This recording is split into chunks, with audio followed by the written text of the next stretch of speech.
Hi, this is Gabriel Castro from exoticwoodpen.com.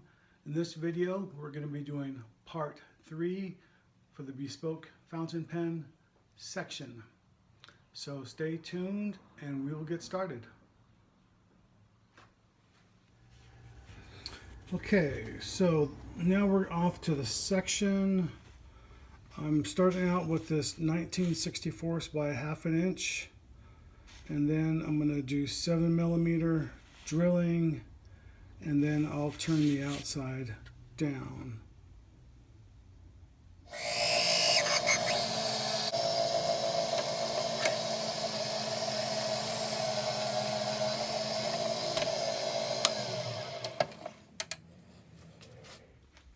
Okay, here we are back. This is going to be a different type of a section I forgot to add. This is turned down front to back 25/64 and 1 inch for the section and 3/8 for the threads that holds this into the body. So next I'm gonna use my Joe number 6 tap and tap right here. Remember, we already drilled this out 1/2 inch to hold the section, and let's see, so this is going to be the part.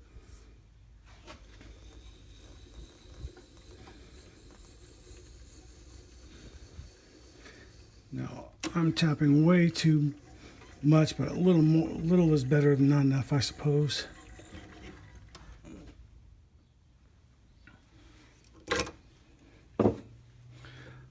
Okay, I had to modify this a little bit in order to get it to work exactly right.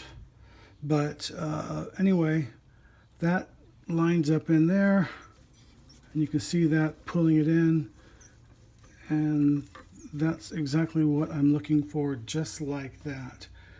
So you can see the line right there from the graphite. That's 3/8 of an inch. Below that, that is going to be threaded. This is not.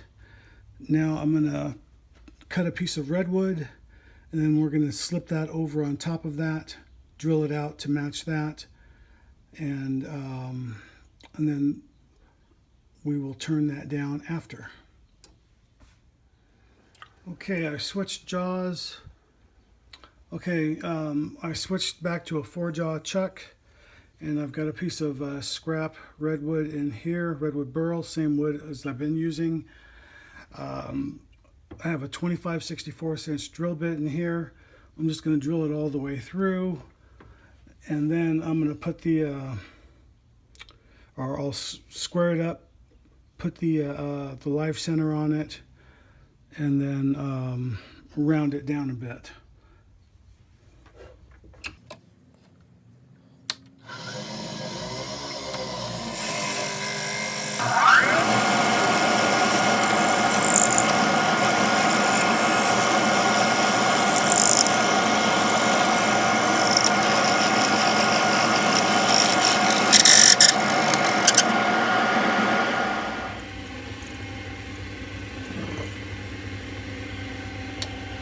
Like before, I want to go a little bit more than I need to.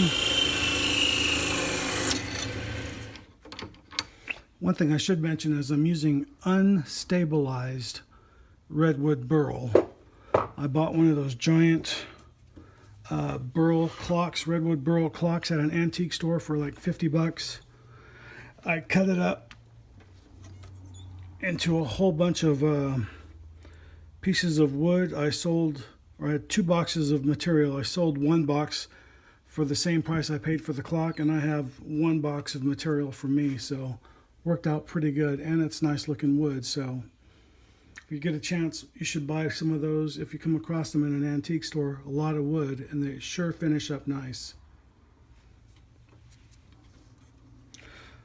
Okay, so here we go. I just need to glue this in place. This has got to go just north of this right here, so this recesses inside that, and then this will be the threads where it holds it into the body.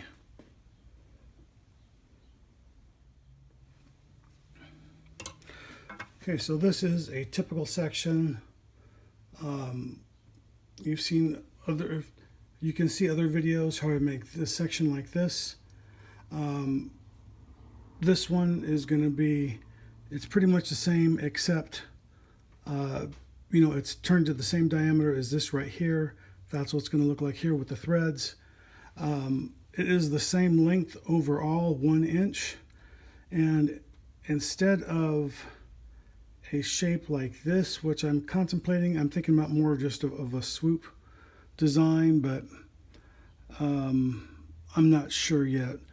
I kind of like the classic shape, so I think I'm going to just go with that.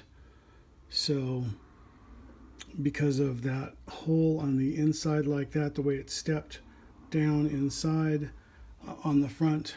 So I think I'm just going to go with the classic shape like this. And so the outside dimensions cannot exceed 1/2 of an inch from on this side or this side. So it has to be 1/2 an inch or less because that's the inside diameter of the cap. Actually, the inside diameter of the cap is just a little bit more than that, but that's what I always go for, is 1/2 an inch, and I have my caliper set for that.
I'm going to put a little CA glue on there just to see what that looks like.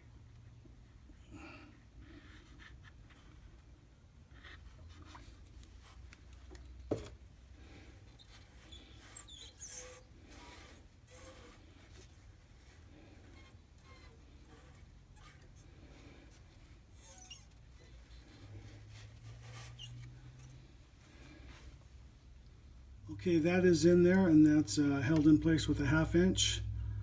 And over here I've got my die holder, sliding die holder, and I've got an M10 by 0.75 to thread to the back of that section next.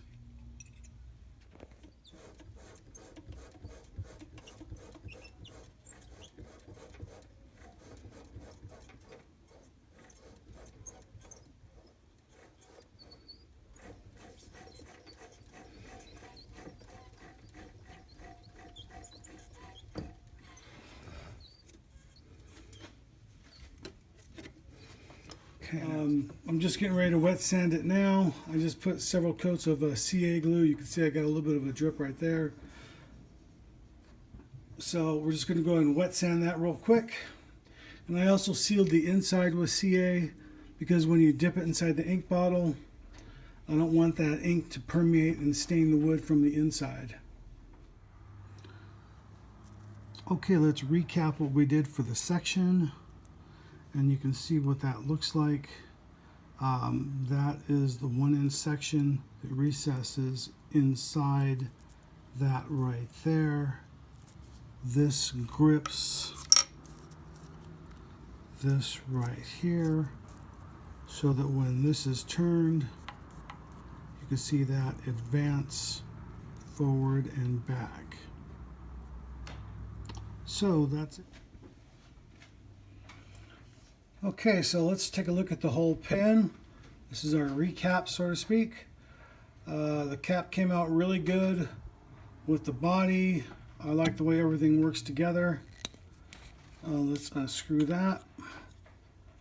You see the section, how good that looks. That is a full 1-inch long section, 7/8 from here back. So it fits my big hands.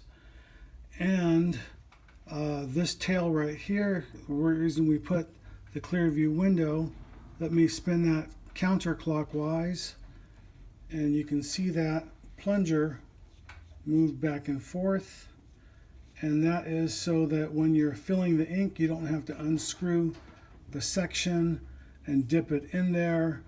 Now you can just do it freehand from the back. So counterclockwise moves that forward, and then clockwise pulls it back, retracts it, and sucks the ink into the converter. Makes it nice and easy for filling. So anyway, no muss, no fuss. Pretty cool. I'm really thrilled with the way this came out, and this is black and red ebonite from Vermont Freehand. If you've never ordered from them, check them out. And this is a 12-inch rod. I think it's 18 millimeter, so you don't have to email or send me messages in the comments. You know what that is and where I got it. And that's about $25 a rod. And this is a Joe number 6 nib. Those are about 25 bucks as well. Schmidt type converter, those are a few bucks, I think, on Amazon, or there's other suppliers, but you probably know where to get those already. So anyway, that's it. Thanks for watching. Appreciate your attention on this whole series, and please like, subscribe, and share. Have a good day.